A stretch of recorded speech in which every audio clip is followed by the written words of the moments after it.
Magnets. अगर मैं law of electromagnet के लिए आपसे बात करूं तो there are two laws, right. जो पहला लॉ है उसका नाम आपके पास क्या है,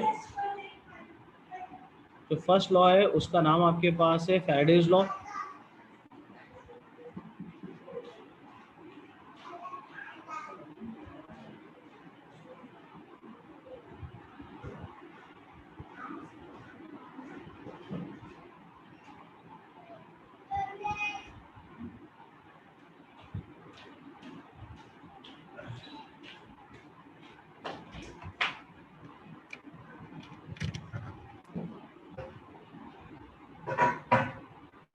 तो जो फर्स्ट लॉ है उसका नाम आपके पास है law of electromagnets, Faraday's law.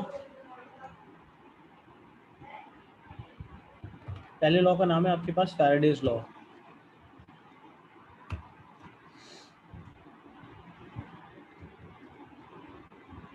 Faraday's law. और दूसरे लॉ का नाम आपके पास है,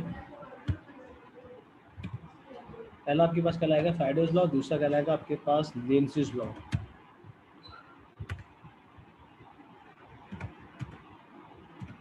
तो आज की क्लास में पहले आप पढ़ोगे फैराडेज लॉ, मगर फैराडेज लॉ पढ़ने से पहले आपको आइडिया होना चाहिए किस किस का, आपको आइडिया होना चाहिए था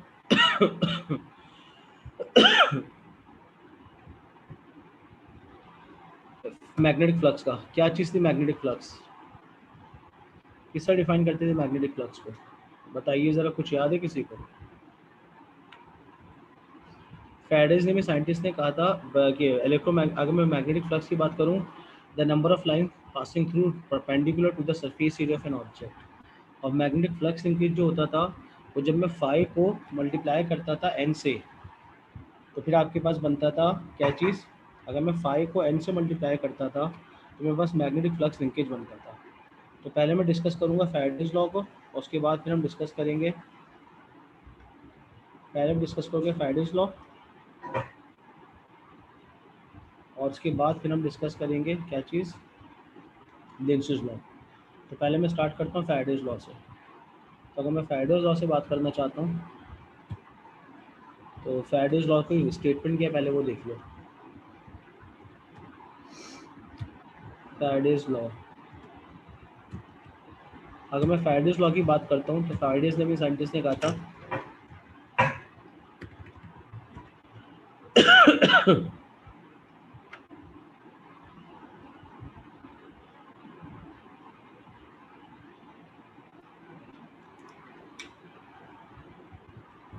the rate of change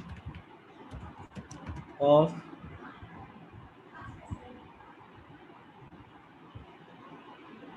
the rate of change of magnetic flux is directly proportional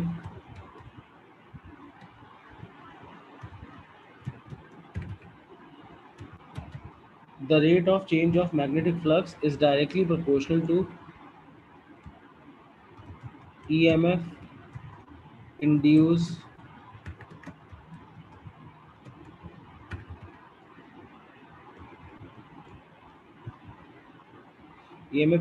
in the coil. This statement is called Faraday's law. The rate of change of magnetic flux is directly proportional to the EMF induced in the coil. 2 mark की definition आती है, right. तो इसके ऊपर आपको 2 marks, आपके पास rate of change के ऊपर दूसरा मार्क मिल जाएगा directly proportional to EMF induce in the coil. आप इस बात का मतलब क्या है, ये इसको मैं मैथमेटिकली कैसे लिख सकता हूँ। तो इसको अगर मैं मैथमेटिकली लिखने के लिए जाऊँगा तो मैथमेटिकली लिखने के लिए सबसे पहले मुझे आपके पास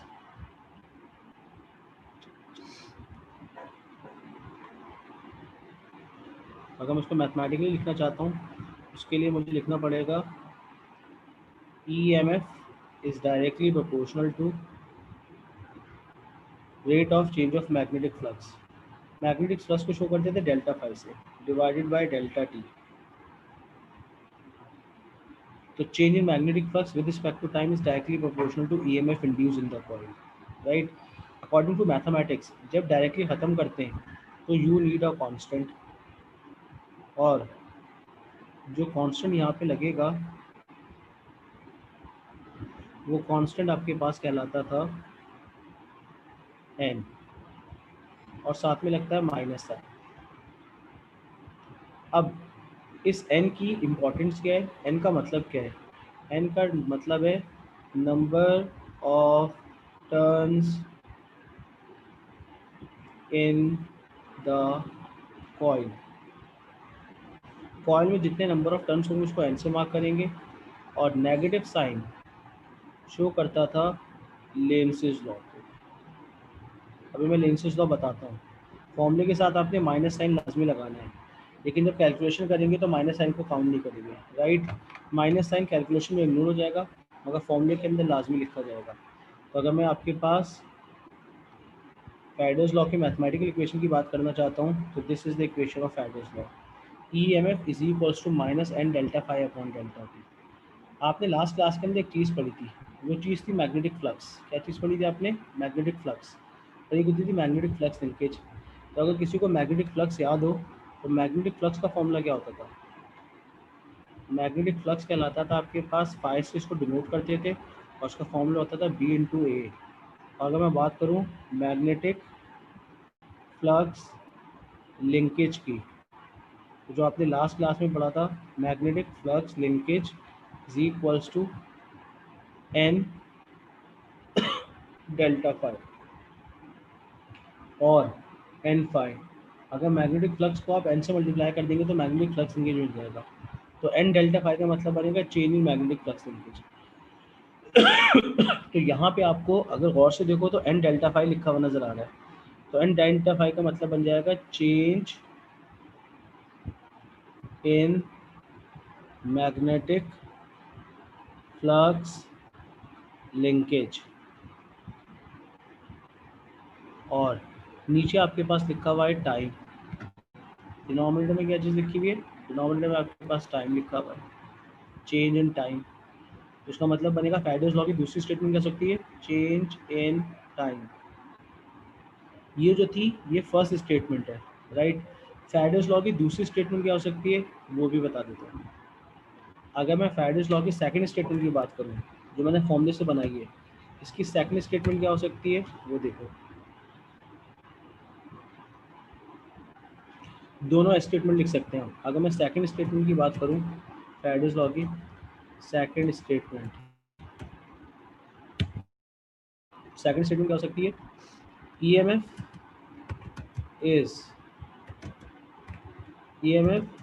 is the rate of change of magnetic flux linkage. This is the second statement of Faraday's law. तो फैराडेज लॉ की दोनों स्टेटमेंट एक्सेप्टेबल है, कोई सी भी लिख दो। सेकंड स्टेटमेंट में वर्ड्स कम इस्तेमाल हो रहे हैं, कॉन्सेप्ट पूरा का पूरा वही है। तो याद रखो, अगर मैं सेकंड स्टेटमेंट की बात करूंगा तो सेकंड स्टेटमेंट इस फैराडेज लॉ की ये बन सकती है। तो this is the first statement, ये फैराडेज लॉ की फर्स्ट स्टेटमेंट है। तो आपकी चॉइस है, आप कोई भी लिख सकते हैं। This is the first statement of Faraday's law. ये आपके पास कौन सी स्टेटमेंट थी? फर्स्ट स्टेटमेंट थी। तो अगर पेपर में एग्जामिनर पूछता है डिफाइन फैराडेज लॉ, तो आपकी चॉइस से कुछ भी लिख सकते हैं। तो the rate of change of magnetic flux is directly proportional to EMF induced in the coil. इसमें ज़्यादा वर्ड इस्तेमाल हो रहे हैं। जब मैंने फॉर्मूला लिखा था तो E is equals to minus E is directly proportional to delta phi upon delta t. According to mathematics जब डायरेक्टली ख़त्म करते हैं तो यू नीड अ कांस्टेंट, और वो कांस्टेंट कहलाता था एन। एन का मतलब होता था number of turns in the coil, और साथ में लगता है minus sign. Minus sign show करता था फ्लक्स लेंसेज लॉ को। माइनस साइन में भी एक्सप्लेन करता है, राइट। उसका मतलब होगा EMF should be equals to minus N delta phi upon delta t. आपने लास्ट क्लास में पढ़ा था मैग्नेटिक फ्लक्स क्या चीज़ होती थी? Phi B into A. और मैग्नेटिक फ्लक्स लिंकेज क्या चीज़ होती थी? N phi. इसका मतलब बनेगा आपके पास एन के साथ डेल्टा फाई अगर आ जाएगा तो फिर ये जो चीज़ बनेगी ये चीज़ कहलाएगी रेट, ये चीज़ कहलाएगी change in magnetic flux linkage. अगर मैं खाली एन डेल्टा फाई की बात करूँगा, एक है phi, N phi. N phi जो है वो आपके पास क्या चीज़, जो एन फाई है वो कहलाएगा मैग्नेटिक फ्लक्स लिंकेज। अगर मैं साथ में डेल्टा का वर्ड लगा दूंगा, ये कहलाएगा खाली मैग्नेटिक फ्लक्स लिंकेज। और अगर मैं यहाँ पे क्या लगा दूँ, एन डेल्टा फाई लिख दूँ, तो एन डेल्टा फाई का मतलब बनेगा change in magnetic flux linkage. तो अगर मैग्नेटिक फ्लक्स लिंकेज को आप टाइम से डिवाइड कर देते हैं तो देखें minus N delta phi upon delta t, उसका मतलब बनेगा change in magnetic flux linkage upon change in time, that should be equals to EMF. तो ईएमएफ की स्टेटमेंट सेकंड क्या बन सकती है, EMF is the rate of change of magnetic flux linkage. अगर आप डायरेक्टली का वर्ड लगा रहे हैं, किसका वर्ड लगा रहे हैं, डायरेक्टली का वर्ड लगा रहे हैं, तो फिर आपको लिखना पड़ेगा खाली चेंज इन मैग्नेटिक फ्लक्स। लेकिन अगर मैग्नेटिक फ्लक्स लिंकेज का वर्ड लगा रहे हो तो फिर आपको लिखना पड़ेगा आपके पास ईएमएफ, इसमें डायरेक्टली नहीं आएगा क्योंकि EMF is the rate of change of magnetic flux linkage. This is the second statement. क्या ये बात समझ में आएगी आपको? चैट में लिख के बताएं मुझे। EMF is the rate of change of magnetic flux linkage. ये कॉन्सेप्ट बनेगा आपके पास किसका, जब मैं इसकी बात कर रहा हूँ। This is the second statement. ये सेकंड स्टेटमेंट किसकी है, फैराडेज लॉ की है। तो EMF जो होती है वो आपके पास क्या चीज़ होती है, EMF is the rate of change of magnetic flux linkage. या तो ये बोलोगे आप, या आपको बोलना पड़ेगा EMF is directly proportional to magnetic flux only. Linkage के वर्ड के साथ डायरेक्टली प्रोपोर्शनल का वर्ड नहीं आएगा। अब इसके रेफरेंस से आपके पास ग्राफ बनाने को आते हैं। क्या आते हैं ग्राफ बनाने को? तो ये जो मैंने स्टेटमेंट शो कर रहा हूँ आपके पास, इस स्टेटमेंट के लिहाज से अगर मैं पहला ग्राफ बनाता हूँ फ्लक्स वर्सेस टाइम का, इसका ग्राफ बनाता हूँ मैं फ्लक्स वर्सेस टाइम। तो मैं यहाँ लिखता हूँ आपके पास graph of flux versus time. और पेपर के अंदर इसके ग्राफ बहुत आते हैं, इसलिए आपको ग्राफ की प्रैक्टिस होनी चाहिए कि ग्राफ में एक्चुअली एग्जाम में करना क्या चाह रहा है। तो लिखो पहला आपके पास graph of magnetic flux versus time. तो अगर मैं आपके पास ग्राफ बनाता हूँ मैग्नेटिक फ्लक्स वर्सेस टाइम का, उसका मतलब बनेगा मुझे वाई एक्सिस के ऊपर मैग्नेटिक फ्लक्स लेना होगा, एक्स एक्सिस के ऊपर मुझे टाइम लेना होगा। तो अगर मैं ग्राफ प्लॉट करने के लिए जाता हूँ, this is the shape of the graph.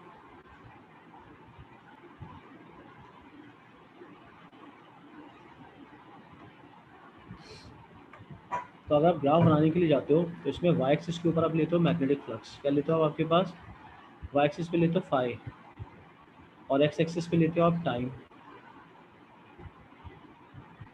यहाँ पे लेते हो आप टाइम इन सेकंड, और यहाँ पे लेंगे आप फ्लक्स। फ्लक्स की यूनिट बताई थी आपको वेबर, क्या बताई गई थी, वेबर। तो अगर आपका ग्राफ एक स्ट्रेट लाइन हो, बोलिए सर जो ऊपर आप फॉर्मूला वगैरह ड्राइव कर रहे थे वो समझ नहीं आए।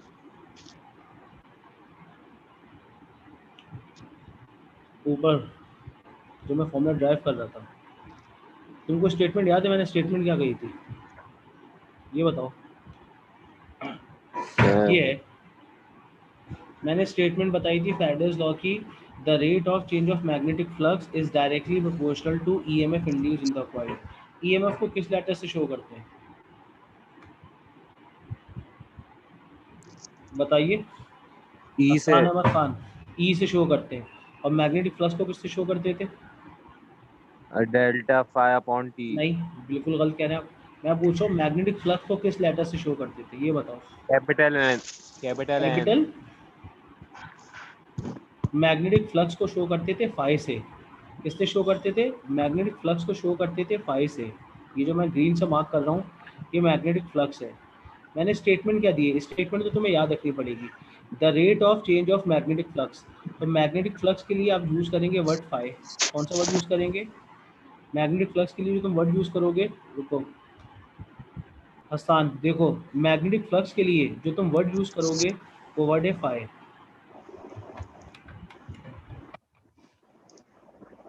फाई का मतलब होता था मैग्नेटिक फ्लक्स।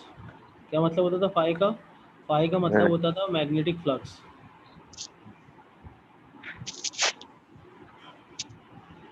और ईएमएफ के लिए मैंने वर्ड यूज़ किया आपके पास ई। तो मैंने स्टेटमेंट दी थी the rate of change of magnetic flux, तो सबसे पहले मैं लिखूंगा डेल्टा फाई। डेल्टा फाई का मतलब क्या बनेगा? डेल्टा फाई का मतलब बनेगा चेंज इन मैग्नेटिक फ्लक्स, ये मतलब बनेगा खाली change in magnetic flux divided by change in time.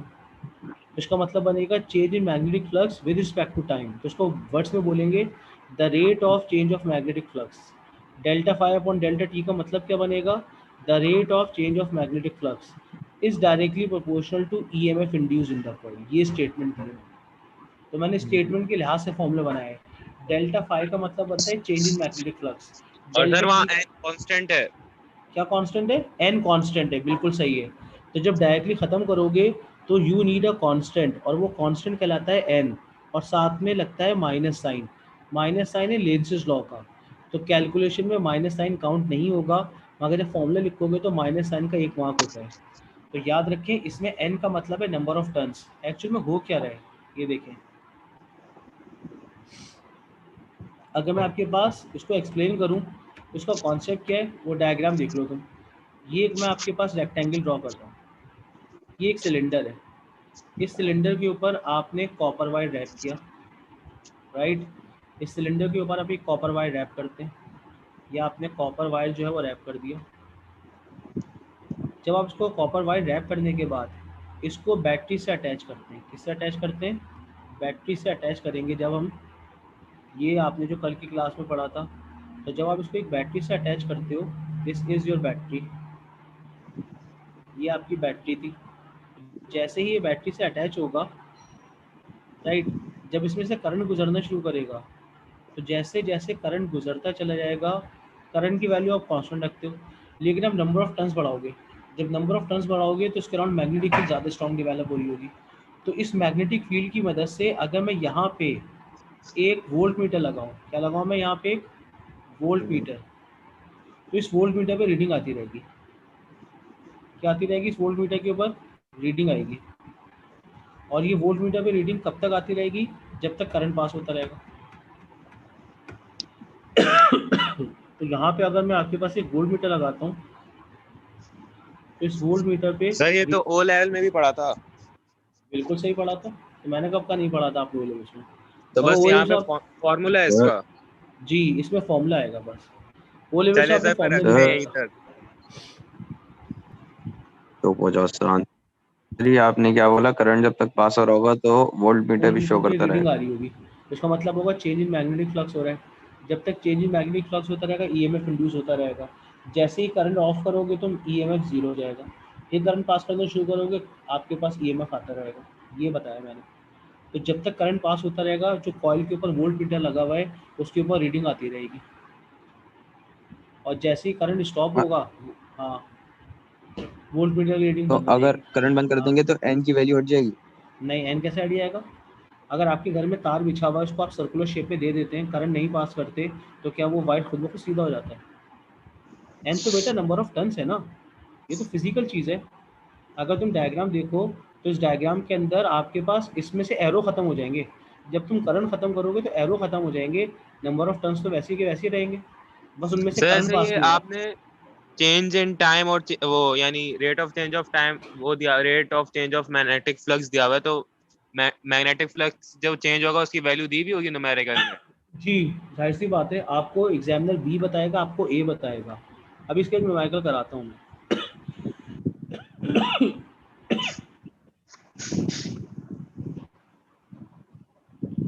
कुर्बान, जो तुम बात कर रहे हो ना, तुम बोल रहे हो कि अगर आपके पास एक रजिस्टर था, ये देखें, इसके साथ आपने बैटरी लगाई, राइट, ये एक रजिस्टर है, इसके ऊपर आपने एक वोल्ट मीटर लगाया। अगर मैं यहाँ से वोल्टेज अप्लाई करूँगा तो इधर भी वोल्टेज आ रहा होगा।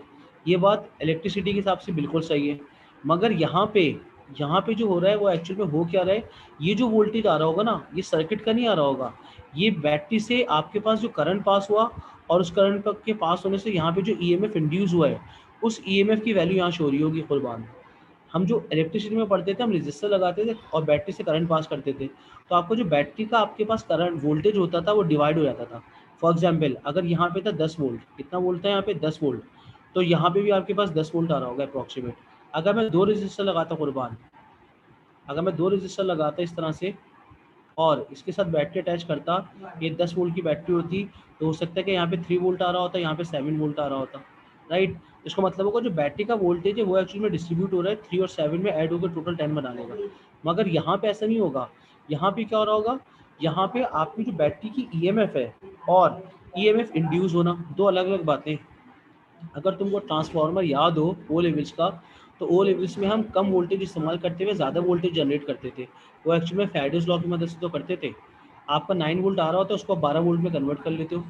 नॉर्मल सर्किट के अंदर आपकी पावर सप्लाई अगर 10 वोल्ट की ईएमएफ थी, तो इन दोनों का सम 10 तो हो सकता है, इन दोनों का सम 11 नहीं हो सकता, इनका सम 11 नहीं हो सकता, इनका मैक्सिमम सम कितना हो सकता है, 10। तो याद रखें ईएमएफ की मदद से इलेक्ट्रोमैग्नेट्स की मदद से हम कम वोल्टेज अप्लाई करके ज़्यादा वोल्टेज जनरेट कर रहे होते हैं, क्योंकि जितना ज़्यादा फ्लक्स चेंज हो रहा होगा इस जगह पे, उतना ज़्यादा इधर वोल्टेज शो हो रहा होगा। इसका ताल्लुक इस वाले वोल्टेज से नहीं है, ये और ये आपस में इंटरलिंक नहीं है, लेकिन यहाँ पे ये और ये आपस में इंटरलिंक है। कुर्बान सर समझ में आया तुम्हें? हाँ बोलो। अगर बैटरी से 10 वोल्ट जा रहा फ्लक्स की वजह से, आपने बोला ये 12 वोल्ट वोल्ट मीटर 12 वोल्ट ज्यादा जनरेट कर वोल्टेज सकता शो है, करेगा, तो 10 से 10 से ज़्यादा हो ज्यादा सकता भी है। हो सकता है 10 से। हाँ यही तो फ़र्क है इलेक्ट्रिसिटी में और इलेक्ट्रोमैग्नेटिज्म में। इलेक्ट्रिसिटी में 10 वोल्ट दोगे तो 10 ही मिल सकता है। फैराडेज लॉ की मदद से 10 दे के 12 ले सकते हैं हम। अगर आपको ओ लेवल्स याद हो, transformer step up step down याद आया कुछ? स्टेप अप में क्या होता था, कम वोल्टेज देते थे, ज़्यादा वोल्टेज मिल रहा होता था। उसका प्रिंसिपली फैराडेज लॉ था, वो यही तो रूल था जो आपने ओ लेवल्स में पढ़ा था, भूल गए आप शायद। आपको याद है ट्रांसफार्मर एक स्टेप अप होता था, एक स्टेप डाउन होता था। स्टेप अप में वोल्टेज बढ़ाते थे, स्टेप डाउन में वोल्टेज कम करते थे हम। लेकिन सर वोल्टेज तो ऐसा इसका रीडिंग कोई इससे पोटेंशियल डिवाइडर से भी इसका कोई ताल्लुक है क्या? नहीं, पोटेंशियल डिवाइडर से इसका कोई ताल्लुक नहीं। जो मैंने डायग्राम दिखाई है, ये डायग्राम है पोटेंशियल डिवाइडर की। ये देखो यहाँ पे 3 वोल्ट आ रहा है, यहाँ पे 7 वोल्ट आ रहा है, इन दोनों का सम करोगे तो ये 10 वोल्ट बन जाएगा। उसका मतलब होगा ये पोटेंशियल डिवाइडर का फॉर्मूला था। अगर तुमको एस याद आई तो मैं लिखवाया था V out is equals to R1 divided by R1 plus R2 and the whole thing is multiply by V N. इसको बोलते थे पोटेंशियल डिवाइडर का सर फॉर्मूला। ये चीज A2 में तो नहीं है ना? नहीं, ये चीज़ ए टू में नहीं है, ये चीज़ ए टू में सर नहीं है। सर्किट्स होते हैं यानी वही करंट नहीं, वगैरह निकालने की ए सब टू के कुछ? अंदर सर्किट्स नहीं आते, ए टू के अंदर मैग्नेटिज्म है, सर्किट्स नहीं है। सही। तो पहले प्लीज क्लिक कर दें। तो इसका मतलब होगा, अब मैं अपनी डायग्राम में वापस जाता हूँ। जो मैंने स्टेटमेंट लिखवाई थी वो स्टेटमेंट थी the EMF is directly proportional to rate of change of magnetic flux. और दूसरी स्टेटमेंट मैंने आपको बताई थी, EMF is the rate of change of magnetic flux linkage. Magnetic flux linkage और मैग्नेटिक फ्लक्स दो अलग अलग चीज़ें हैं। एक फाई होता था और एक आपके पास फाई को जब एन से मल्टीप्लाई करते थे तो आपके पास मैग्नेटिक फ्लक्स लिंकेज मिलता था। तो ये जो चीज़ है ना पूरी, एन डेल्टा फाई को बोलते हैं change in magnetic flux linkage. और मेला से कुर्बान ने एक बात और पूछी है, सर आपने वोल्टेज सर्किट से कनेक्ट किया हुआ है तो क्या खाली इलेक्ट्रोमैग्नेट्स के करीब रखना होगा? क्या क्या आपने वोल्ट मीटर सर्किट से कनेक्ट किया हुआ है? नहीं, देखो कुर्बान, अगर वोल्ट मीटर तुम सर्किट से कनेक्ट नहीं करोगे तो आपके पास रीडिंग नहीं आएगी। कनेक्शन तो करना पड़ेगा लाजमी। अगर करीब लेकर जाओगे तो रीडिंग नहीं आएगी, क्योंकि एक्चुअली में करंट जो है वो आपके पास फिजिकली फ्लो करेगा, तभी वोल्ट मीटर से रीडिंग आ रही होगी। सर कॉपी करने का टाइम दे दें। ओके कॉपी करो, 5 मिनट दे रहा हूँ। कुर्बान कहाँ पे मैसेज कर रहा होता है आपको? बेटा ये आपके पास जूम के ऊपर, जूम के अंदर अच्छा। चैट है ना, वहाँ से मैसेज कर रहा होता है। क्यों बकौल तुम्हारा भैया आप कुर्बान के पास फिजिकल मोबाइल तो क्लास है में नहीं। थोड़ा रिकैप तो देंगे? मैंने कहा था कुर्बान के पास मोबाइल है नहीं और घर पे लाइट होती नहीं है। हाँ जी। सर, आप रिकैप देंगे थोड़ा सा फिजिकल रीकैप? क्लास में, किस चीज़ का रीकैप? जो हर क्लास में देते हैं। थर्सडे का रिकैप देते हैं ना ट्यूसडे को थोड़ा बहुत। तो दे देंगे ना, रोक तुम फिकर क्यों कर रहे हो? वही तो कह रहा हूँ, फिर जब ही का कॉपी कर लूंगा सब कुछ। ओ अभी कर। तो ये फर्स्ट स्टेटमेंट थी, ये सेकंड स्टेटमेंट थी। इन दोनों स्टेटमेंट के बाद अब मैं जा रहा था ग्राफ के ऊपर। यहाँ तक कॉपी कर लिया आपने? 2 मिनट दे रहा हूँ कॉपी करने के लिए, बस करें 2 मिनट में कॉपी।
जी अब मैं इसके ग्राफ कराता हूँ, ग्राफ से आपको चीज़ें और ज़्यादा समझ में आएंगी, राइट।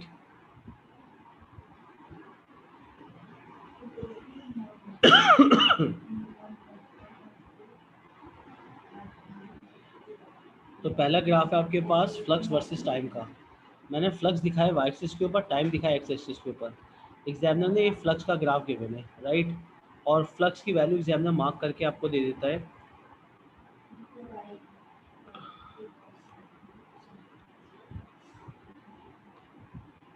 यहाँ पे एग्जामिनर ने आपको टाइम मार्क करके दिया है और फ्लक्स की वैल्यू दी है। जो उसने टाइम मार्क करके दिया है, उसने टाइम मार्क करके दिया आपको 20 सेकेंड, यहाँ पे टाइम है 20 सेकेंड, और जो फ्लक्स है इसकी वैल्यू गिवन है आपके पास 50 वेबर, राइट। एग्जामिनर बोलते हैं इस ग्राफ को देखते हुए, इस ग्राफ को देखते हुए, ये पहला ग्राफ है, आपने ईएमएफ वर्सेस टाइम का ग्राफ बनाना है। इसमें वाई एक्सिस के ऊपर जो है, इसमें वाई एक्सिस के ऊपर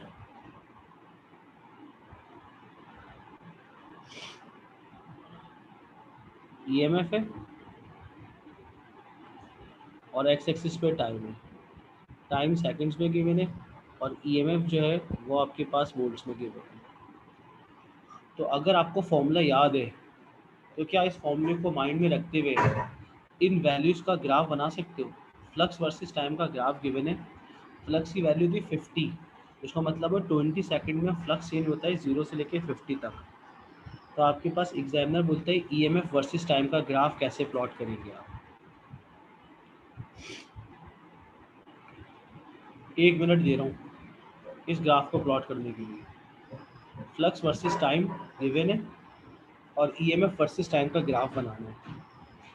और ऊपर की स्टेटमेंट दिखा देता हूँ मैं ताकि तुम्हें ग्राफ बनाने में आसानी रहे। ये स्टेटमेंट है, दिस इज द फॉर्मूला, ये आपके पास फॉर्मूला है। इस फॉर्मूले को माइंड में रखो।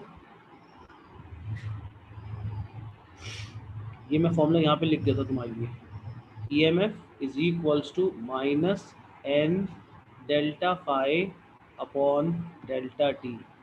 इस फॉर्मूले को माइंड में रखते हुए ग्राफ बनाने बताओ। सर इसमें आपने वाई एक्सिस क्या रखा है? वाई एक्सिस पे EMF है और एक्स एक्सिस पे टाइम है, और पहला जो ग्राफ है उसमें वाई एक्सिस में फ्लक्स है, मैग्नेटिक फ्लक्स को शो करते थे फाई से। यहाँ पे लिख देता हूँ मैग्नेटिक फ्लक्स है, ये मैग्नेटिक फ्लक्स है और एक्स एक्सिस पे टाइम है। तो फ्लक्स वर्सेस टाइम का जो ग्राफ है उसको देखते हुए ईएमएफ का ग्राफ बनाओ। जी कौन बताएगा? बिस्मा साहिबा।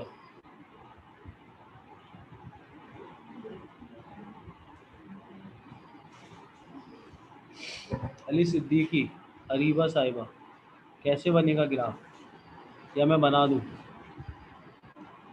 थोड़ा सोचे तो। हाँ नेगेटिव में नहीं जाएगा। जो तुम बात बोल रहे हो बना के मुझे व्हाट्सएप कर दो या इधर बना के दिखा दो। नेगेटिव में नहीं जाएगा ये कह रहे हो? जी और वैल्यू क्या होगी?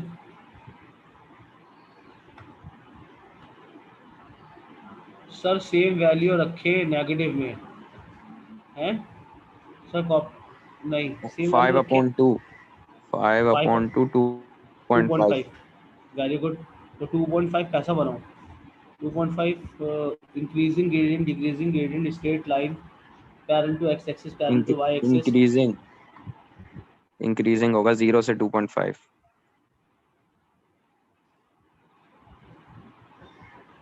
वेरी गुड जुनैद, बिल्कुल सही आंसर दिया है। याद रखिए इसका आंसर जो बनेगा वो ये बनेगा।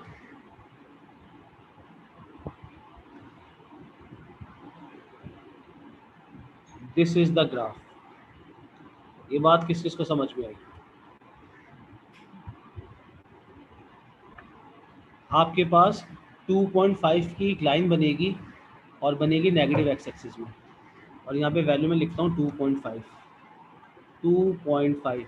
क्योंकि इस ग्राफ का जो ग्रेडियंट होगा, इस ग्राफ का ग्रेडियंट जो होगा वो आपके पास ईएमएफ होगी। इसका मतलब बनेगा delta phi upon delta T. तो फाइव में चेंज आता है 50 का, टाइम था 20, तो आंसर आएगा आपके पास 2.5।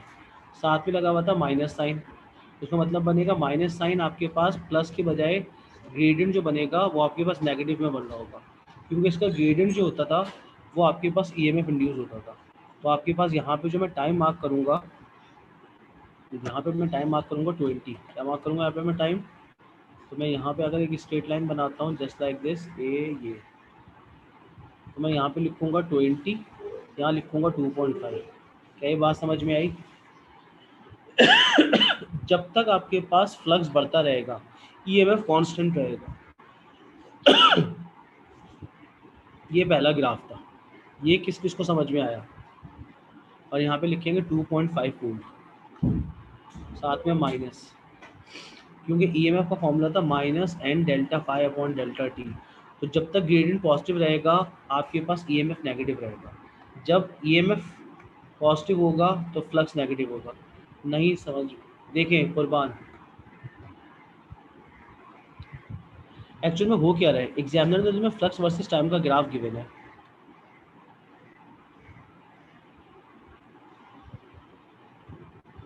कैलकुलेशन में देखो,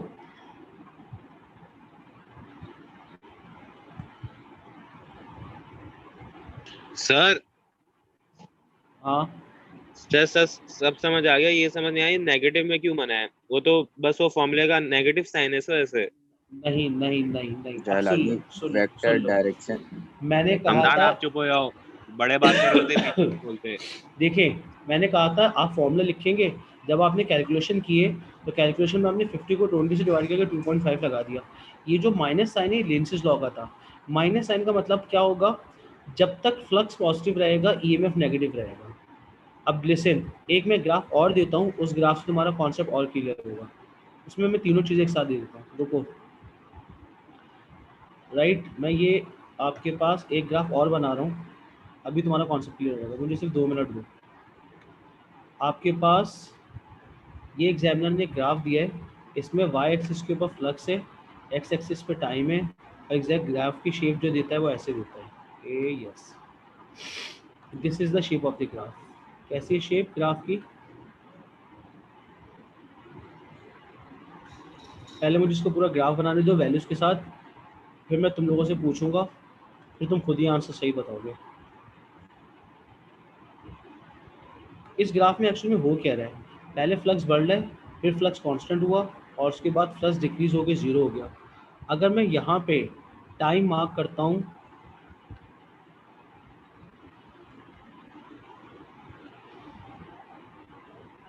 ये मैंने टाइम मार्क किया, और यहाँ पे मैं दूसरा टाइम मार्क कर रहा हूँ।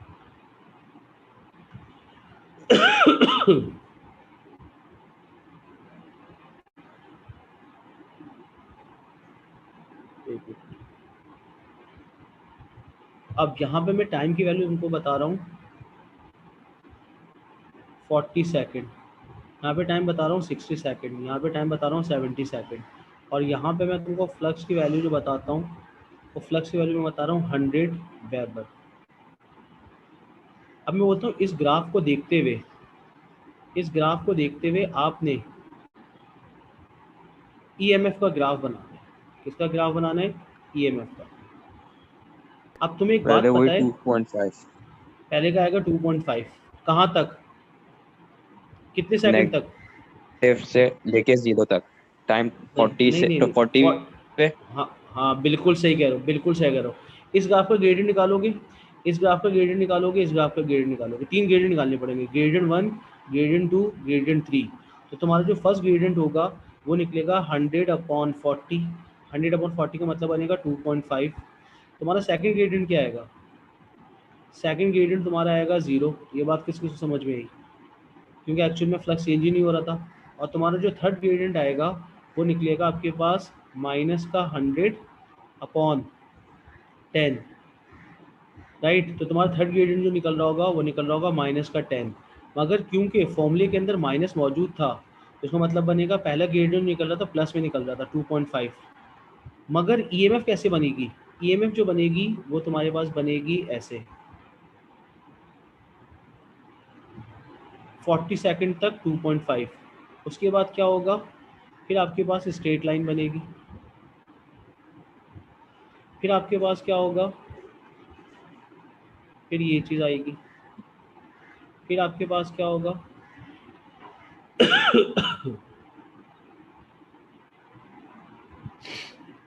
और ये कहाँ तक जाएगी आपके पास, यहाँ,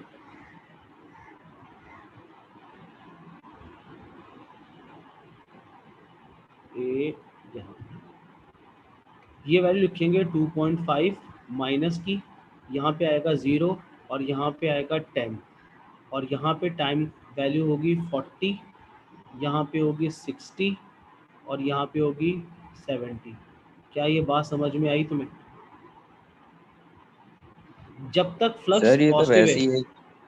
जब तक फ्लक्स पॉजिटिव है ईएमएफ नेगेटिव था, जब फ्लक्स कांस्टेंट हो गया ईएमएफ जीरो हो गया, क्योंकि इसका जो ग्रेडियंट होता है वो आपके पास ईएमएफ होता था, ये ईएमएफ का ग्राफ है। और जब आपके पास फ्लक्स नेगेटिव में जा रहा होगा तो ईएमएफ पॉजिटिव में आएगा और उसकी वैल्यू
ये ईएमएफ का ग्राफ। हाँ बोलिए। मैं पूरे काम की वो तस्वीरें खींच के भी स्नैपशॉट, डालते हैं ग्रुप पे।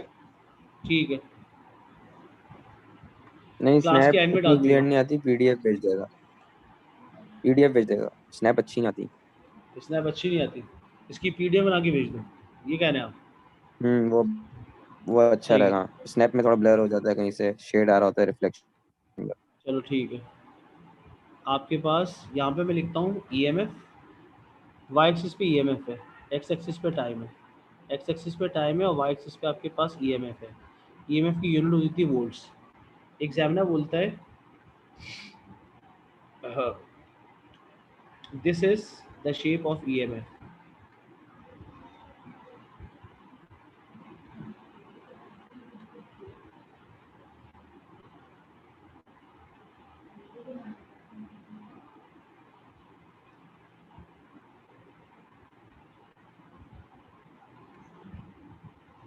यहाँ पे ईएमएफ की वैल्यू है 10, यहाँ पे टाइम है 20 और यहाँ पे टाइम है 40 और यहाँ पे ईएमएफ की वैल्यू जो एग्जामिनर ने मार्क करके दी है आपको, वो मार्क करके दिए 8, ऊपर 10 है। एग्जामिनर ने आपको ईएमएफ का ग्राफ दे दिया, बोलते इस ग्राफ को देखते हुए वोल्टेज का ग्राफ प्लॉट करो।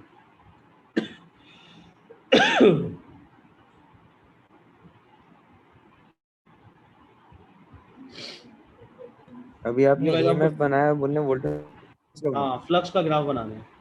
ऊपर वोल्टेज 10 है, नीचे वोल्टेज 8 है, राइट। एग्जामिनर ने आपको ईएमएफ का ग्राफ दिया है और ईएमएफ का ग्राफ को देखते हुए आपने फ्लक्स का ग्राफ बनाना है। ये है फ्लक्स का इसमें तो ग्राफ। नेगेटिव होगा ना, पहला तो से नीचे आएगा नेगेटिव। फ्लक्स आपके पास ये है। अब मुझे नहीं पता, जो आप सोच रहे हो उसको बना के मुझे व्हाट्सअप कर दो। मैंने ईएमएफ का ग्राफ दिया है और आपने फ्लक्स का ग्राफ बनाना है।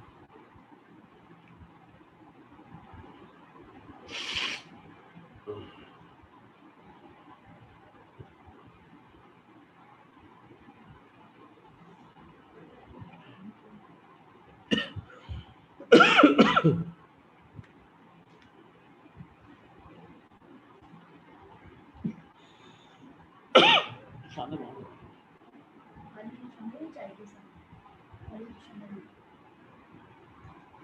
तो फॉर्मूला क्या था, फ्लक्स इज इक्वल्स टू हाँ, मैग्नेटिक, वो क्या कहते हैं, ईएमएफ अपॉन टाइम था ना। नहीं, ईएमएफ बराबर था फ्लक्स अपॉन टाइम के। ये देखो, सही।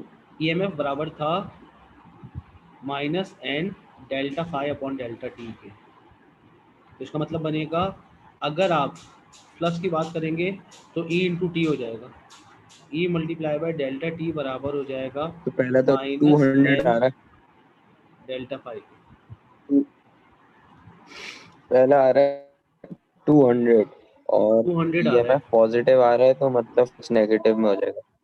वेरी गुड, बिल्कुल सही समझो। हम्म। तो इसका मतलब बनेगा जो पहले लाइन बनेगी वो कैसे बनेगी, जो पहली लाइन बनेगी, इस ग्राफ का जो एरिया होगा वो फ्लक्स होगा। पहला ग्राफ ये बनेगा। क्या यहाँ तक बात समझ में आई? तो 2 0 पे आ रहा होगा। अब आपके पास, अब आपके पास यहाँ तक तो आ गया आपके पास जीरो पे। 20 सेकंड लिख दूंगा यहाँ पे मैं। इस ग्राफ का जो एरिया होगा, जिसको मैं शेड कर रहा हूँ, इस ग्राफ का एरिया जो होगा वो एक्चुअल में फ्लक्स के बराबर होगा। क्या ये बात समझ में आई? एरिया अंडर द ग्राफ, इस ग्राफ का एरिया अंडर द ग्राफ जो होगा फ्लक्स के बराबर होगा। और क्योंकि ईएमएफ पॉजिटिव था तो फ्लक्स नेगेटिव होगा। इसका मतलब होगा फ्लक्स की वैल्यू जो होगी वो 200 से स्टार्ट होगी और जीरो तक पहुंच जाएगी 20 सेकंड में। ये मतलब है इस बात का। 200 वेबर से 20 सेकंड में फ्लक्स जीरो हो जाएगा। उसके बाद अब आपके पास और ईएमएफ सर क्या है? हाँ, अब 160 तक लेके जाएं और सीधी कर दें लाइन, अब 160 आपके तक पास लेके जाएं इस और ग्राफ एक्स का एक्सिस के एरिया, पैरेलल कर दें। इस ग्राफ का एरिया क्या बताएगा आपके पास? इस इसकी ग्राफ बात का कर रहा एरिया भी फ्लक्स बता रहा होगा। इसका मतलब बनेगा 40 हूँ, माइनस 20, 160। 20 160। Very good. अब 160 फ्लक्स का चेंज आ रहा है। अब यहाँ पे ईएमएफ क्या हो रहा है? इंक्रीज। अभी तो आप अब मुझे 160 बताओ, तक सीधी वर्टिकल लाइन लेके जाएं और फिर एक्स एक्सिस के पैरेलल कर दें। आप ये कहना चाह रहे हैं कि मैं यहाँ पे अब एक लाइन बनाऊं ये ऐसी, और फिर आपके पास आप कह रहे हैं ऐसी बनाओ, 40 ये कह तक रहे ले हैं, जाएं।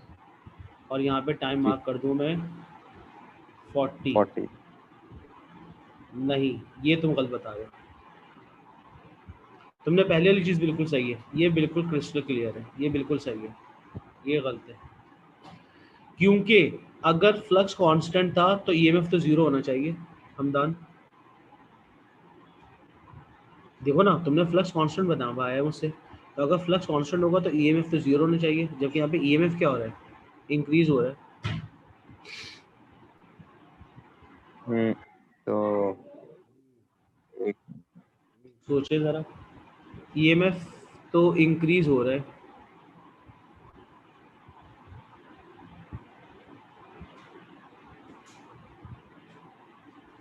से तो डायरेक्ट फिर इस तरह की जो वर्टिकल लाइन की जगह 20 से लेके 40 तक इंक्रीजिंग तक बना दें, 160 तक, जो क्या कहते हैं उसको, क्या कहते हैं, डायगोनल लाइन जैसे कहते हैं। वेरी गुड उजैर, कर्व बनेगा, बिल्कुल सही कहा है, बिल्कुल सही कहा है। अब कर्व की नेचर बताओ, इंक्रीजिंग होगी डिक्रीजिंग होगी? उजैर ने मुझसे कहा कर्व बनेगा, हैं इंक्रीजिंग इंक्रीजिंग होगी। होगी। ओ अगर ईएमएफ पॉजिटिव था तो फ्लक्स क्या होगा, नेगेटिव। नेगेटिव होगा। तो इसका मतलब बनेगा माइनस साइन की वजह से, बिल्कुल सही है। तो अब आपके पास, अब आपको अपनी गलती समझ में आई है, उसका मतलब होगा अब मैं इसकी डायग्राम बनाता हूँ ओरिजिनल। इसकी ओरिजिनल डायग्राम जो बनेगी वो कैसे बनेगी? पहली वाली लाइन बिल्कुल सही बनाई थी तुमने, जो पहली लाइन बताई थी मुझे बिल्कुल सही बताई गई थी। इस चीज़ को मैं रब करता हूँ, ये मुझे ये पोर्शन रब करना होगा, राइट। और अब आपके पास यहाँ से ऊपर जाएगा ये, अब आपके पास ईएमएफ इंक्रीज हो रहा है और ईएमएफ इंक्रीज होके आपके पास कहाँ तक जा रहा था, 8 तक जा रहा था। उसका मतलब होगा इसका ग्राफ का जो एरिया आएगा वो आपके पास आएगा 160। इसका मतलब बनेगा अब आपने 160 से लाइन जो बनानी होगी वो ऐसे बनानी होगी। ये बात किस किस को समझ में आई? कर्व हाँ भाई। बनेगा और डिक्रीजिंग होगा क्योंकि ईएमएफ पॉजिटिव थी। कर्व क्यों? सबा साहिबा यार, रोल में ढंग से पढ़ लेते ना तो इतने मसले नहीं होते तुम लोग को। आप मुझे बताइए, अगर आप इस माइनस साइन को इग्नोर कर दूं, अभी मैं अगर मैं इस माइनस साइन को सर, इग्नोर कर दूं, हाँ, अगर मैं सिर्फ माइनस साइन को मुझे इग्नोर कर शुरू दूं, से समझ नहीं आया सर। सर ये मैसेंजर के ग्रुप है हमारा, उस पर दोस्तों से बातें कर रहा है, पर आपसे बार बार पूछते हैं कि नहीं समझ आ रहा। आपको मैं स्क्रीनशॉट उनसे भी भेज दूंगा, समझ रहा पूछ हूँ, के। मैं वो भी फिजिक्स पढ़ रहे हैं आपके साथ। कोई नहीं देखो, पढ़, मैं आपको अभी भेजता हूँ। अगर आपके पास माइनस साइन इग्नोर कर देते हैं आप, लिसन सुन लें, जो पढ़ ले या नहीं पढ़ ले, अगर मैं सिर्फ इस माइनस साइन को इग्नोर कर दूं, तो अगर तुम मुझे बताओ, ये जो ग्राफ है ये आपके पास ईएमएफ बढ़ रहा था, तो फ्लक्स का जो ग्रेडियंट होता था वो ईएमएफ होती थी। इसका मतलब बनेगा अगर आपके पास ये इंक्रीजिंग है ईएमएफ, तो जो ग्रेडियंट होगा वो आपके पास इंक्रीजिंग ग्रेडियंट होगा। ये इंक्रीजिंग ग्रेडियंट समझ में आई बात? अगर आपके पास माइनस साइन इग्नोर हो जाए, खाली तुमको समझाने के लिए कह रहा हूँ, माइनस साइन इग्नोर नहीं कर रहा हूँ मैं, अगर मैं माइनस साइन इग्नोर कर दूँ तो जो ईएमएफ है वो बढ़ रहा था, तो अगर ईएमएफ बढ़ रहा होगा तो इसका मतलब होगा फ्लक्स जो होगा वो इंक्रीजिंग ग्रेडियंट से बढ़ रहा होगा, इसलिए कर्व बन रहा है ना। इस पर टेंजेंट बनाओगे तो ईएमएफ मिल जाएगा तुम्हें। मगर क्योंकि माइनस साइन लगाते हैं तो इसलिए आपको इसकी शेप को रिवर्स करना होगा। दिस इज विदाउट माइनस, ये जो है आपके पास क्या है, विदाउट नेगेटिव साइन है, और ये विद नेगेटिव साइन है। तो अगर नेगेटिव साइन काउंट होगा तो इस कर्व पे 180 डिग्री ट्रांसफॉर्म हो जाएगा, तो इंक्रीजिंग ग्रेडियंट के बजाय डिक्रीजिंग ग्रेडियंट बन रहा होगा। ये कॉन्सेप्ट है। क्या ये बात समझ में आई अब?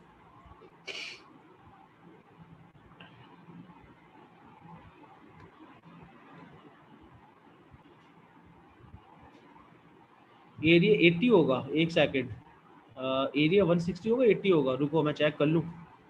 कुर्बान कह रहे एरिया 80 होगा, एक सेकेंड, सही कह रहे हो कुर्बान, क्योंकि 20 मल्टीप्लाई बाई 8 160, मगर this is a right angle triangle, तो इसका मतलब 80। तो इसका मतलब बनेगा यहाँ पे जो वैल्यू मैं मार्क करूँगा वो वैल्यू जो होनी चाहिए थी, वो वैल्यू मार्क होनी चाहिए थी 80 की, तो ग्राफ और छोटा बनता 80। वेरी गुड कुर्बान, बिल्कुल सही है।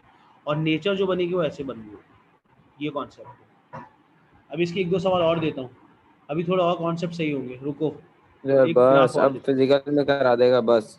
नहीं, फिजिकल अब फिजिकल देखा में जा कुछ रहा नहीं आंखें थक गई। होता। चलो ये ग्राफ बना दो, खत्म कर दूंगा क्लास अगर बना दिया तो।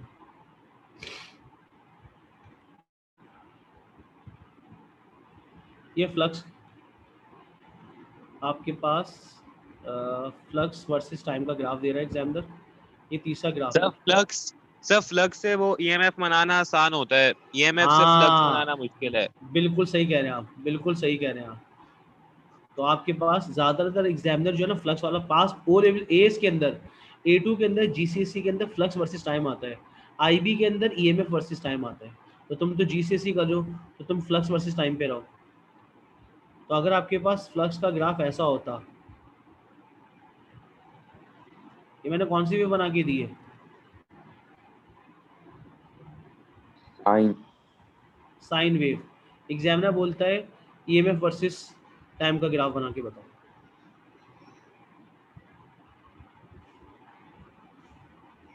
इसको देखते हुए EMF सर वर्सेस टाइम का ग्राफ बनाना है। साइन का डेरिवेटिव कॉस होता है, डायरेक्ट कॉस की वेव बन जाएगी।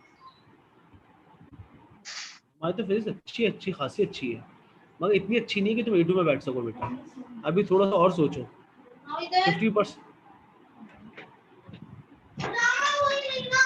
इसका माइक खुला हुआ है यार, घर की आवाजें तो बंद करो, माइक खोल के बैठे में पीछे से आवाज आ रही है बहन भाइयों की। शान के घर में जानवर चिल्ला रहे हैं। बताइए, हसन ने जो बात बोली थी वो 50% बिल्कुल सही है। ये बात किस किस को समझ में आई? साइन का डेरिवेटिव कॉस होता था, बिल्कुल सही कॉन्सेप्ट है ये। तो कॉस का ग्राफ बनेगा। उजैर जो तुम बात बोल रहे हो, तुम मुझे तस्वीर खींच के भेज दो। मैंने तुम्हें फ्लक्स वर्सेस टाइम का ग्राफ बनाया है ना, तुम EMF वर्सेस टाइम की तस्वीर खींच के भेज दो मुझे, जो तुम्हारे माइंड में है। क्योंकि जो तुम बोल रहे होगे वो मैं वर्ड से समझ नहीं पाऊंगा। तुम तस्वीर खींच के मुझे व्हाट्सएप कर दो।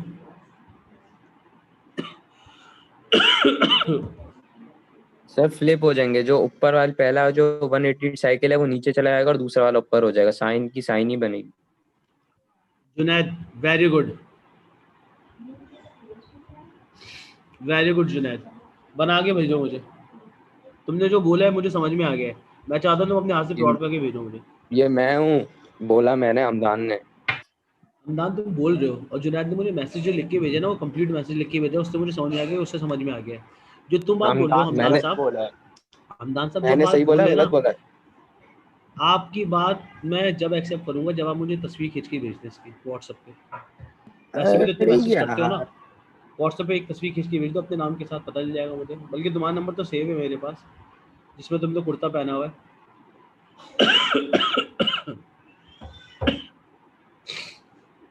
भेजो। आपके माइंड में जो जो आइडियाज हैं उसकी तस्वीर खींचे, EMF वर्सेस टाइम का ग्राफ आप कॉपी पे कैसे बनाओगे, और तस्वीर मुझे व्हाट्सएप कर दो।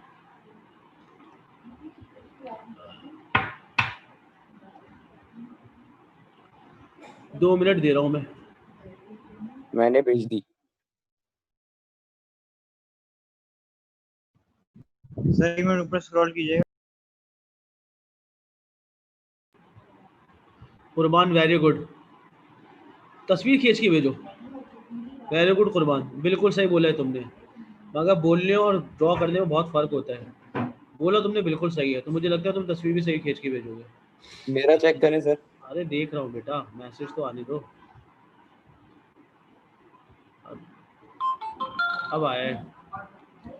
पहले हमदान साहब का मैसेज आया तो हमदान साहब का भेज देते। हमदान साहब रॉन्ग है आंसर, आपकी देख ली मैंने तस्वीर। जुनैद बिल्कुल सही है आंसर, वेरी गुड जुनैद। और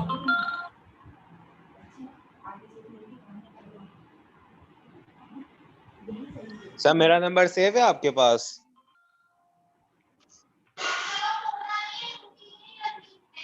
नहीं,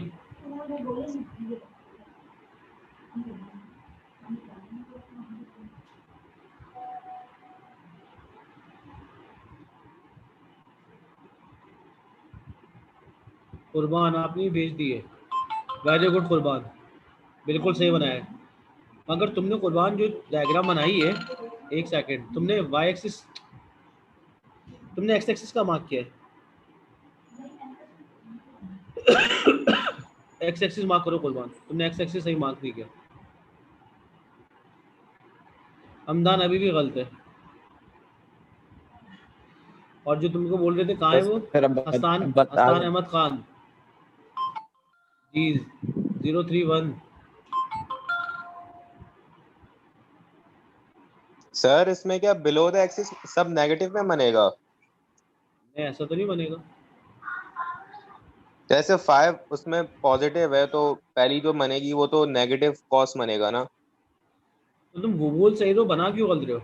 अली सिद्दीकी सब आपने भी गलत बनाया है। फिर अब बस आप बता दें, दो लड़कों ने बता दिया, बस अब मुझे समझ आ गया, नेगेटिव कॉस का ग्राफ बनना है, कॉस को इन्वर्ट कर देना है, बस बन तो ये गया। अब बात आप आप खुद बना के दिखा। तो ये बात आप पहले क्यों नहीं बता रहे थे? इसका मतलब बनेगा ग्राफ की शेप बनेगी ऐसे, सर क्योंकि आपके यही पास, तो बोल रहा हूँ मैं। कौन ये बोल रहा है? बनाई क्यों नहीं? बोला कॉस तो का अभी कि ग्राफ तो बनता नेगेटिव था कॉस ऐसे, ये बनेगा। देखिए ये बनता था कॉस, राइट, मगर क्योंकि माइनस साइन मौजूद है इसलिए आपके पास जो शेप बनेगी वो आपके पास बनेगी ऐसे। साइन का इनवर्स कॉस, कॉस के साथ नेगेटिव, नेगेटिव कॉस का बन गया, खत्म बात। हाँ, ये कॉन्सेप्ट था, क्योंकि ऑफ आपके हो गई पास बस जो अब। बात सबसे पहले हसन ने बोली थी बिल्कुल सही बोली थी, साइन का डेरिवेटिव कॉस होता है, तो कॉस का ग्राफ बनेगा, मगर अगर खाली कॉस का ग्राफ बनाओगे तो लेंसिस लॉ इग्नोर हो जाएगा, तो जब लेंसिस लॉ इग्नोर हो रहा होगा तो आंसर गलत हो जाएगा।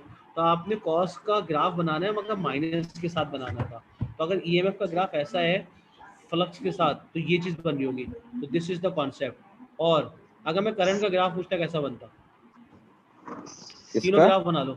ये जून 2005 का पूरा क्वेश्चन है, एग्जामिनर ने फ्लक्स का ग्राफ गिवन था, ये फ्लक्स का ग्राफ गिवन है जून 5 या जून 2 में, चेक कर लेना। एक ईएमएफ का ग्राफ पूछा था और सेकंड पार्ट में उसने पूछा था करंट का ग्राफ। करंट का ग्राफ कैसा बनेगा, आई वर्सेस टी, आपके ख्याल में कैसा बनना अब चाहिए करंट तो करंट? आता ही नहीं मुझे। करंट आता ही नहीं है। करंट किस में से रिवाइज नहीं गुजर किया रहा था ना था? कुछ। करंट किस में से गुजर कॉइल रहा में से। था? सुन लो, कॉइल कॉइल में में से। से। और जब करंट कॉइल में से गुजर रहा था तो फ्लक्स चेंज हो रहा था। तो याद रखो, अगर ये आई वर्सेस टी है तो करंट और फ्लक्स डायरेक्टली प्रोपोर्शनल होते हैं, इसका मतलब बनेगा ग्राफ की शेप ऐसे ही बनेगी। क्या ये बात समझ में आई? करंट जी सर। गुजरेगा तो फ्लक्स चेंज होगा, और फ्लक्स के चेंज होने से ईएमएफ प्रोड्यूस हो रहा होगा। तो सबसे फंडामेंटल चीज़ करंट है, फंडामेंटल चीज़ जो है करंट है।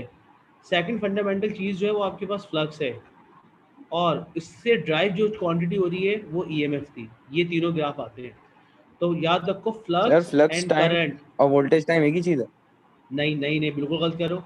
फ्लक्स टाइम और करंट टाइम एक ही चीज़ है, तो ये फिर कह रहे हो वोल्टेज तुम। क्या तुम बनेगा? वोल्टेज का वर्ड गलत कह रहे हो। वोल्टेज जो है वो फिर ग्रेडियंट है वोल्टेज टाइम फ्लक्स का। कैसा? वोल्टेज टाइम का नहीं, वोल्टेज का मतलब ईएमएफ होता है फिजिक्स में, वोल्टेज का मतलब ईएमएफ है। तो याद रखो, तुम बैटरी वोल्टेज की बात कर रहे हो या ईएमएफ वोल्टेज की बात कर रहे हो, दो उसका अलग तो अलग क्या वोल्टेज यस। हैं। है बैटरी वोल्टेज का ये सर? मैं जो बैटरी वोल्टेज, सुन लो सुन लो मैं जो सुन सोर्स लो, से निकलेगी। जब सोर्स से निकलेगी तो वो तो आप सेल से लगाओगे, तो सेल पे तो वोल्टेज सेम होगा। तो अगर तुम बैटरी वोल्टेज की बात करते हैं तो ग्राफ ऐसा बनता, वी वर्सेस टी का। क्या ये बात समझ में आई? क्योंकि आप मार्केट से बैटरी खरीद के लाते हो या सेल खरीद के लाते हो, वो 1.5 वोल्ट का होता है, वो 3 वोल्ट का होता है, वो 9 वोल्ट की होती है। उसके साथ हम वेरिएबल रेजिस्टर लगाते हैं, वेरिएबल रेजिस्टर की मदद से करंट को हम चेंज कर रहे होते हैं। बैटरी जब ब्रांड न्यू खरीद के लाते हो तो जो सेल होता है उसके वोल्टेज तो 3 होते हैं, तो इसका मतलब होगा 3 वोल्ट की सप्लाई है, टाइम जितना भी वोल्टेज कांस्टेंट रहेगा। मगर करंट को मैं वेरिएबल रेजिस्टेंस की मदद से चेंज कर रहा होगा। जब करंट चेंज हो रहा होगा तो करंट के चेंज होने से फ्लक्स चेंज हो रहा होगा, और फ्लक्स के ग्रेडियंट ईएमएफ होता है। ये कॉन्सेप्ट है पूरा। तो वोल्टेज का ग्राफ ऐसा बनेगा, स्ट्रेट लाइन होगी, करंट और फ्लक्स सिंक्रोनाइज है, जिस रेट से फ्लक्स चेंज हो रहा होगा उसी रेट से करंट चेंज हो रहा होगा। करंट और flux are directly proportional, flux and current are sir synchronise. हाँ सर ये ईएमएफ और वोल्टेज का समझ नहीं आया, यानी इनके हाँ, बीच में क्या ईएमएफ अलग डिफरेंस चीज़ है। होगा? अच्छा सुन लो, ईएमएफ क्या चीज़ है और वोल्टेज क्या चीज़ है। देखें, ईएमएफ जो है ना वो एक्चुअल में कॉइल के अक्रॉस जो वोल्टेज डेवलप हो रहा है करंट के पास होने से, मैग्नेटिक फील्ड के इंड्यूस होने के बाद। और वोल्टेज जो है वो पावर सप्लाई है किसकी, जो सेल है, या जो आपकी जो पावर सप्लाई है सर ना यानी जो उसकी, पावर सप्लाई की वो तो कांस्टेंट रहेगी और फिर जब बंद करेंगे तो खत्म हो जाएगी। हाँ तो आपका जो सर्किट अगर मैं इसका दिखाऊं, जो मैंने तुम्हारे पास लास्ट डायग्राम में दिखाया था, ये देखो, ये जो चीज़ है ना, ये चीज़ है कांस्टेंट, ये है बैटरी वोल्टेज, ये बैटरी वोल्टेज है, ये बैटरी वोल्टेज कांस्टेंट रहेंगे। और ये था वोल्ट मीटर, ये जो वोल्ट मीटर था ये लगा हुआ था किसके ऊपर, ये जो वोल्ट मीटर था, ये वोल्ट मीटर लगा हुआ था आपके पास कॉइल के ऊपर। तो यहाँ पे जो वोल्टेज आ रहा होगा वो कहलाएगी ईएमएफ। क्या ये बात समझ में आई? ये देखें, ये जो मैंने वोल्ट मीटर लगाया हुआ है, ये जो मैंने ऊपर वोल्ट मीटर लगाया हुआ है, ये आपके पास ईएमएफ कहला दे रहा होगा। अगर तुम एक कॉइल पे, ये कॉइल है, इस कॉइल को बैटरी से अटैच करते हो, राइट, और एक वोल्ट मीटर यहाँ लगाते हो और एक वोल्ट मीटर यहाँ लगाते हो, तो ये जो वोल्ट मीटर होगा और ये जो वोल्ट मीटर होगा, V2 तुम्हें ईएमएफ दे रहा होगा और V1 तुम्हें वोल्टेज दे रहा होगा। ये कॉन्सेप्ट है पूरा। क्या ये बात समझ में आई? यस सर आ गई। अब आप एक काम करें, पूरे काम का वो यानी पूरी काम की स्नैप भेज दें व्हाट्सएप पे। PDF हाँ सर पीडीएफ बनानी आती है आपको तो वो बना लें। तुम बताओ कैसे बनती है पीडीएफ, हमदान को आती है, हमदान से पूछें। बताओ हमदान। मुझे पता नहीं है आती, लेकिन आप वही तस्वीर जो स्क्रीनशॉट ले लें अपने कंप्यूटर पे और फिर PDF कन्वर्टर से कर लें। सही समझ गया मैं, ठीक है।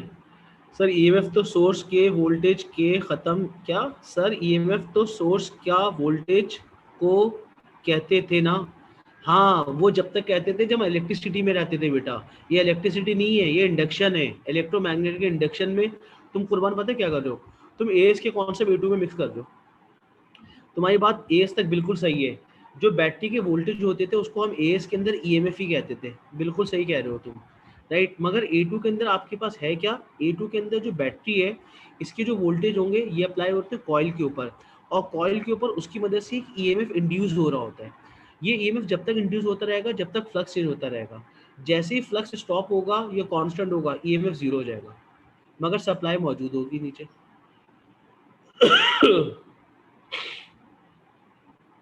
क्या लिखा हुआ है सर? ये ऊपर जो सवाल पूछा है मैंने इसका जवाब दे दें ज़रूर ज़रा। अच्छा क्या पूछा है उजैर साहब आपने? सर इसका मतलब है आपने जो साइन वेव बनाई है इसका ग्रेडियंट नॉन यूनिफॉर्मली इंक्रीजिंग और डिक्रीजिंग हो रहा है। देखो उजैर, अगर तुम मैथ्स की फंडामेंटल्स पे जाते हो ना, देखो अब जो तुम सवाल कर रहे हो, अगर तुमने तो यार मैथ्स के स्टूडेंट हो गए, तुम लोग ऐसी बातें कर रहे हो। अगर आपके पास एक साइन वेव बना रहा हूँ मैं, कौन सी वेव बना रहा हूँ? Sine wave. ये एक साइन वेव है, इसका ग्रेडियंट कैसे निकालोगे? इसका ये साइन का ग्रेडियंट क्या होता था? साइन का ग्रेडियंट ही तो कॉस होता था, भूल गए क्या तुम मैथ्स के अंदर? तो जब साइन का ग्रेडियंट कॉस होगा मैं भी आपके पास ईएमएफ वोल्टेज की बात नहीं कर रहा हूँ, इसका मतलब ग्राफ ऐसे बन रहा होगा। तो जब ये इंक्रीज हो रहा होगा, ये एक्चुअल में इंक्रीज है विद डिक्रीजिंग ग्रेडियंट। क्या ये बात समझ में आ रही है सर तुम्हें? वोल्टेज या ये साइन वेव में ये पोर्शन शो क्या कर रहा है? Increase with decreasing gradient. तो इसका मतलब होगा ये देखिए डिक्रीज होना शुरू हो गया। यहाँ से यहाँ तक क्या हो रहा है? साइन का डेरिवेटिव क्या बनता था? कॉस बनता था ना। तो अगर साइन ऐसे बनेगा तो कॉस तो ऐसे बना के दूंगा ना। तो फिर तुम एक काम करो, तुम हर पॉइंट पे ग्रेडियंट निकालोगे। ये देखो इस पॉइंट पे ग्रेडियंट अलग निकलेगा, इस पे अलग, इस पे अलग, इस पे अलग, इस पे अलग, इस पे अलग। जब सारे पॉइंट पे ग्रेडियंट निकलेगा उसके रेफरेंस से तुम्हारे पास ग्राफ बनेगा। तो साइन का ग्रेडियंट हमेशा कॉस होता था, और कॉस का ग्रेडियंट क्या निकलेगा? Minus sine. तो इसका ग्रेडियंट ये है और इसका ग्रेडियंट ये है। तो यार सोचो लेकिन अगर अगर कॉस का हाँ, हमें दिया हुआ होता तो अगर कॉस तुम का बस दिया समझ लो होता माइनस साइन सुनो का सुनो बनाते, लेकिन उस हाँ अब तुम पहुंचो सही पॉइंट तक। साइन तुम साइन की वजह ये से क्या, हम डायरेक्ट पॉजिटिव साइन बनाते थे। Very good. देखो अगर ये फ्लक्स का ग्राफ होता तो ईएमएफ का ग्राफ कैसा बनता बताओ? अगर ये फ्लक्स का ग्राफ होता तो नॉर्मल साइन का ईएमएफ का ग्राफ। ग्राफ बनता ऐसे। क्या ये बात समझ में आई? ये देखें, क्योंकि ये था कॉस, कॉस का ग्रेडियंट होता था माइनस साइन, मगर साथ में माइनस साइन लगेगा तो प्लस हो जाएगा। तो इसका मतलब होगा अगर फ्लक्स का ग्राफ ऐसा होता तो ईएमएफ का ग्राफ ऐसा बनता। मेरे लास्ट से यहाँ तक बात समझ में आ गई होगी। अभी बहुत आ गई इंपॉर्टेंट कॉन्सेप्ट है बस। सर एक लास्ट चीज, हाँ वो जो बिटवीन द टू टर्मिनल्स होता है उसे हम ईएमएफ कहते हैं ना? उसको हम ईएमएफ कहते थे वोल्ट, मुझे याद नहीं आ रहा, कंफर्म कर रहा हूँ। भाई। एएस की अगर तुम बात करो ना तो थ्रू आउट द सर्किट जो फ्लो करता था वो कहलाता था ईएमएफ, और जो दो टर्मिनल के दरमियान होता था वो कहलाता था वोल्टेज। तुम सही कह रहे होते, दो टर्मिनल के दरमियान जो होता था वो वोल्टेज सही। कहलाता था, पोटेंशियल डिफरेंस। तो आज की क्लास अल्हम्दुलिल्लाह समझ में आ गई पोटेंशियल होगी डिफरेंस। आपको। सही है, ओके जी, खुदा हाफिज।